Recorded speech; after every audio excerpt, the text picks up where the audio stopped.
That's a scripture on judging, and it comes out of Matthew chapter 7, verse 1. And I'm paraphrasing it. It says, don't you judge, lest you be judged. In other words, if you judge others, then you're going to be judged. Some people will take that and they twist it, because when you are telling them something that they're doing is wrong, and they tell you, you can't judge me. The Bible says don't judge. And they try to neutralize you so you can't even be proper with the word judgment or to judge. Christ warned us about false prophets.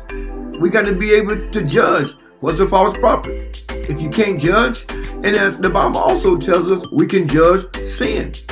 How do you know what's sin? Can you not say anything? People are a lot like Cain.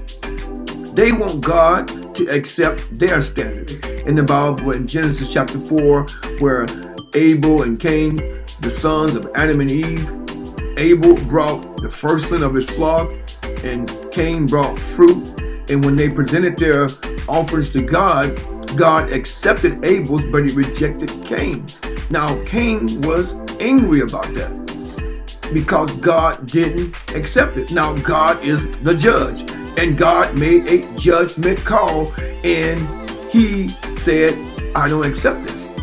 Cain got mad, like a lot of people today, and people for ages have wanted God to step down to their standards. They wanted God to lower his standards to their standards, and God's not going to do that. So God has to judge. So God has preachers, and God has Christians, believers all over the world that have to tell people certain things about God's standard. Now, God will accept you where you are, but he won't leave you where you are. Are you hearing what I'm saying? Because God is the righteous God. God cannot lower his standards. God can't change anything because it's already perfect. So if he takes something just because you're emotional and you say you're struggling, he said, well, I'll let you get by with it. Then he's not going to be the just God that he is. Everything God does is perfect. So God can't change things just to fit our needs or to suit us. He wouldn't be the God that he is. He wouldn't be the just God that he is. Cain knew what to do that was right. God told him. He said, Cain, if you do what is right, I will accept you. But if you do what is wrong, sin is lying right at your door, the door of your heart. And if you don't gain it, it's going to possess you. It's going to have you bringing stuff to me that I never required in the first place. So that's where we are in our society now. People don't want you to tell them anything. They just want you to leave them alone. Preachers like me, they don't want to hear me tell them that there's a such thing as sin. I know what sin is. They don't want me to speak. They don't want me to use proper judgment. Let me explain to you what the word judge means. Now, we get our Bible from the Greek because the New Testament was written in Koine Greek. And the word actually means to choose, to esteem, to have an opinion, to determine, to rule, to pass judgment. Those 6 definitions of the word judge is how you can use the word judge. And the worst way is to pass judgment. Even when God was dealing with Cain, God didn't pass judgment on Cain. He says, God just discerned that it wasn't right. And it's okay for us to even discern when something is wrong.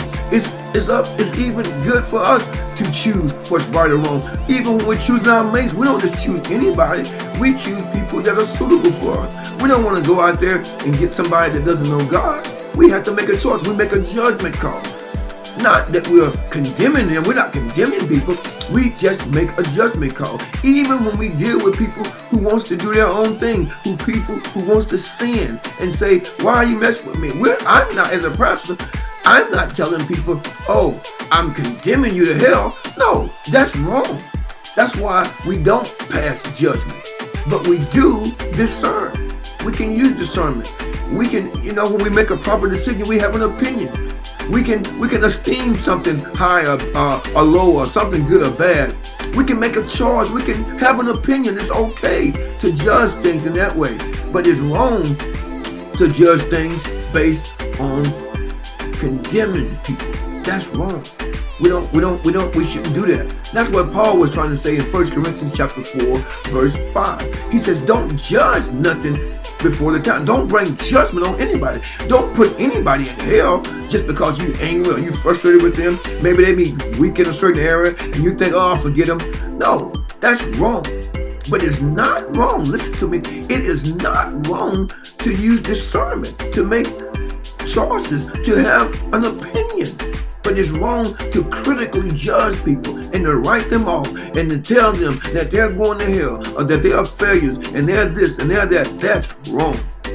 But to have proper biblical judgment, we need it. That is all.